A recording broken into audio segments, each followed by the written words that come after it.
Hello नमस्कार. फ्रायडेला सगळेजण चालले होते वीकेंड असल्यामुळे फिरायला कुठे ना कुठे, कारण सुट्ट्या चालू आहेत, थंडी चालू आहे. आणि मी निघाले होते ऑफिसला. ऑफिसमध्ये गेल्यानंतर मस्तपैकी आधी चहा नाश्ता करून घेतला. आणि सगळ्यात महत्त्वाचं म्हणजे आम्ही आज पॉटलकचा सगळा प्लॅन केला होता. त्याच्यामध्ये खूप जणांनी खूप काही पदार्थ आणले होते. मी पण काहीतरी बनवून नेलेलं आणि मी स्वीटसुद्धा नेलेलं. तर हे सगळे पदार्थ आम्ही एका वेळी खाऊ शकलो नाही, एवढे जास्त होते. आणि ह्याच्या व्यतिरिक्त पण अजून होते, डोसा वगैरे. तर हे सगळं मुठिया, मुंगरा पोटॅटो हे सगळं खाऊन एवढं फुल झालं होतं ना पोट, की आज मी लंचसुद्धा केला नव्हता. कारण एवढं खाल्ल्यानंतर कोण लंच करू शकतं. आम्ही सगळेजण, मला वाटलं की दिवसभर खातच होतो. आणि एकत्र एवढे सगळे पदार्थ बघितले ना, तर मग असं होतं की काय खाऊ आणि काय नको.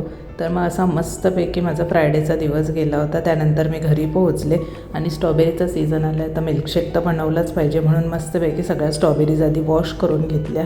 त्याच्यानंतर मी सगळ्या स्ट्रॉबेरी कट केल्या, त्याच्यामध्ये साखर आणि दूध घातलं आणि मस्त असा मिल्कशेक बनवून एन्जॉय केला. आणि हो, कच्चं दूध घातलं तर मिल्कशेक टेस्टी लागतो. पण जर तुम्ही लहान मुलांना देणार असाल तर दूध गरम करून थंड करून घ्या, त्यामुळे दूध बाधत नाही.